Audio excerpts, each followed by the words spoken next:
There is a fundamental lie that has been told to you over and over, perhaps for years or decades. A lie that was whispered in moments of intimacy and shouted in moments of rage. The lie is that you are weak, that you are too sensitive, unstable, dependent, or confused. The narcissist in your life has worked tirelessly to build an altar where he is the infallible God and you are the imperfect servant, lucky to receive his crumbs of attention. But if we look at the psychological architecture of this relationship, if we strip away the facade of grandiosity, the superficial charm, and the punitive rage, we find something the narcissist would take to the grave before admitting: fear, an absolute, visceral, and paralyzing terror. And the object of that fear, it is you. It may seem counterintuitive right now. How could someone who manipulated you, devalued you, and made you doubt your own sanity be afraid of you? The answer isn't in what you did, but in who you are. The narcissist doesn't fear your actions as much as he fears your essence. They don't fear your physical strength. They fear the light you carry, a light they, try as they might, cannot replicate, steal, or fully extinguish. All this time you thought you were walking on eggshells, so you wouldn't irritate a powerful beast.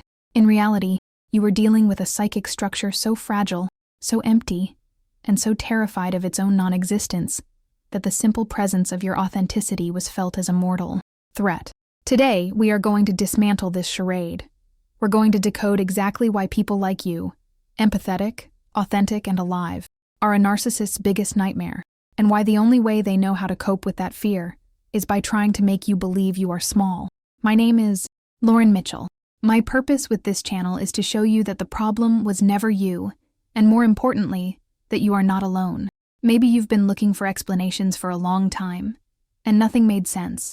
My ebook is the first material that truly guides you with clarity and care through everything you have experienced.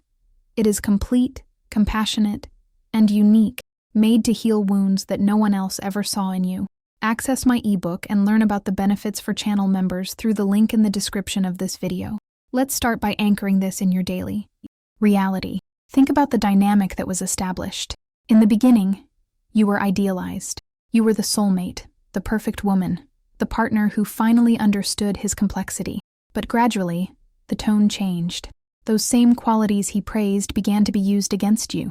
If you are empathetic and caring, suddenly you became needy and clingy. If you are intelligent and articulate, you became arrogant or a know-it-all. If you have a successful career or hobbies you love, he began to compete with them, minimize them, or demand that you dedicate that time to him. Do you remember that feeling of confusion? Of sitting there, trying to process a fight that came out of nowhere, where you were accused of intentions you never had? Do you remember looking at him and seeing a look of cold contempt, as if you were an insect? This systematic devaluation is not a sign that you failed. It is a sign that you started to shine too brightly. The narcissist operates under a zero-sum system. For him to feel big, you need to be small. For him to be right, you need to be wrong. But why this Herculean effort to diminish you? Truly confident and superior people don't waste time destroying others. Kings don't step down from their throne to kick beggars. The narcissist's aggression, the silent treatment, the projection, the gaslighting, all of it is, in fact, crisis management. It is the behavior of someone who is panicking. When you demonstrate competence, genuine kindness, or independent joy, the narcissist's internal alarm goes off. He sees your completeness, and it reminds him, painfully, of his own emptiness. So, he attacks. He attacks to level the playing field. He needs you to be anxious, crying, doubting yourself, because that is the only version of you he can control. The strong version, the real version of you, is terrifying to him. You spent years thinking the problem was your insufficiency, when in reality, the problem was always your abundance. He wasn't trying to fix you. He was trying to break you, because a broken woman does not reflect the truth he fears facing so much. Here we get into the first major psychological pillar of this fear, the threat of authenticity. To understand this, we need to visualize what a narcissist is like on the inside. Imagine an abandoned house, crumbling, dark, and cold. To hide this ruin, the narcissist builds a cinematic facade out front, a bright billboard, painted with vibrant colors, showing a perfect mansion. This billboard is the false self.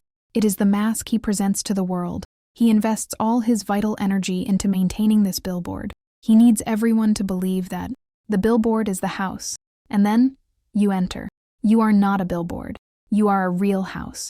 With foundations, with rooms, with heating, with life pulsing inside. You have an identity. You have real emotions. You cry from genuine sadness.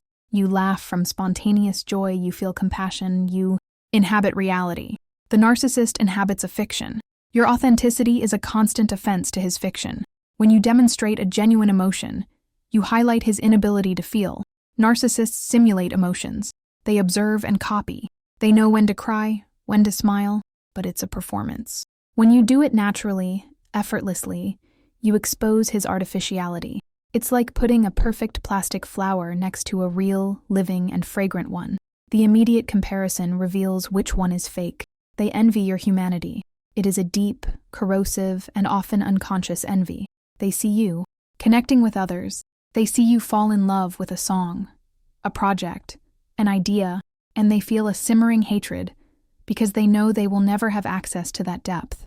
They are locked out of the human experience, condemned to be observers and imitators. That's why they try to kill your joy. If you come home happy because something good happened at work, he will find a way to spoil your mood in 5 minutes. A sarcastic comment, a reminder of one of your failures, or creating unnecessary drama. Why? Because your real joy is a painful reminder of his internal misery. He cannot stand that. You have access to a source of life that does not depend on him. He fears people like you because you are real, and reality is the solvent that dissolves the narcissist's fantasy. Being close to you is a constant risk that the billboard's glue will melt, and the ruin behind it will be exposed. The second pillar is perhaps the most dangerous for the narcissistic psyche, your moral integrity and your intuition. Narcissists are terrified of being found out. Their entire life is a game of hide and seek, where they are running from the toxic shame they carry. They need accomplices, people who buy the lie and validate their grandiosity. People like you, who generally have a strong sense of empathy and justice, initially seem like easy targets because you want to see the best in people. You give the benefit of the doubt, but people like you also have an internal truth detector. Even when you were being manipulated, even when you were confused by gaslighting, there was a voice deep down, wasn't there? A voice whispering, "This isn't right. This doesn't make sense. He's lying." The narcissist can hear that voice through your eyes. They fear your gaze, not the gaze of adoration from the beginning, but that look of analysis, of doubt, of contemplation that you started to have as time went on. When you stopped reacting emotionally to every provocation and started observing, you became dangerous. You became a mirror, but not the mirror he wanted. The one that reflects you are the greatest, but a high-definition mirror that reflects the truth. You are a fraud. You are cruel. You are small. Even if you never say those words out loud, your integrity communicates them. When you act with kindness in the face of his cruelty, you create a contrast that exposes him. When you refuse to participate in a lie or malicious gossip that he invented, you are silently judging him. This generates intense paranoia in the narcissist. He begins to believe that you are conspiring against him, that you are bad-mouthing him to others. Why? Because that's what he would do, but mainly because he knows, deep down, that if you told the truth about who he is, no one would believe his version. He fears you because you are the witness. You saw the creature behind the mask. You saw the childish fits of rage, the pettiness, the pathological envy. You hold the secret files of his shame. And for a being who lives on public image, having someone so close who knows the rotten truth is like living with a knife at your throat. That's why the discard is often brutal, or the smear campaign is so intense. He needs to destroy your credibility before you can use the truth you hold. He needs to paint you as the crazy one, so that if you speak, no one listens. The effort he puts into destroying your reputation is directly proportional to the fear he has of your truth. The third and final pillar is perhaps the most perilous to the narcissistic psyche, your self-sufficiency. To the narcissist needs supply. He is an emotional parasite. He needs your reaction, your adoration, your pain, your service. He needs you to orbit around him so that he feels he exists. Without someone to validate him, either positively or negatively, he collapses. You, on the other hand, are capable of connection. but you are also capable of autonomy. Before you met him, you existed. You had a life. And, more importantly, you have internal resources of resilience. You are capable of self-regulation, although he tried to damage that, of seeking growth, of learning from pain. The narcissist's biggest fear is not just losing you as an object, but losing relevance. It is the fear of being forgotten, of being insignificant. When you start to regain your strength, when you stop begging for attention, when you start taking care of yourself and directing your energy outside of the relationship, the narcissist panics. He realizes you don't need him to breathe. He realizes that, in fact, he needs you much more than you need him. This inversion of power is inadmissible to his ego. He spent years conditioning you to believe that you would die without him, that you wouldn't know how to live in the real world. But as you awaken, you realize that the only thing heavy in your life, the anchor that pulled you down, was him. They fear your liberation. They fear the moment you look at them and feel neither love nor hatred, but indifference. Indifference is the death of the narcissist. That's why they always attempt hoovering, to suck you back in, or try to sabotage your new relationships and successes. It's not because they love you and want you back. It's because they can't stand to see you functioning and shining without their battery. Seeing you thrive without him is the final proof that he wasn't the sun in your solar system. He was just a dark cloud that passed. Your ability to heal, to rebuild yourself, and to be happy despite him is living proof of his impotence. And there is nothing a narcissist fears more than being confronted with his own impotence. If you take only one thing from this video today, let it be this. The abuse didn't happen because you were weak. It happened because you were strong. The narcissist doesn't choose empty targets. There is nothing to take from someone who has nothing. He chose you because you had so much. You had empathy, light, talent, resilience, and love to give. You were a high-quality supply. And the tragedy of the narcissistic mind is that they want to consume that light, but at the same time, they hate the fact that the light doesn't belong to them. Understanding that his behavior, the cruelty, the games, the lies, is driven by fear and envy changes everything. It shifts the focus from what is wrong with me and puts the focus on his pathology. You no longer need to prove your worth to someone who lacks the capacity to evaluate it. You no longer need to explain your reality to someone who is committed to fiction. You were the mirror that reflected the truth, and they broke the mirror because they didn't like the image. But you are not broken glass. You are the light that the mirror reflected. And light, my dear, cannot be broken. It just shines. His fear is your validation.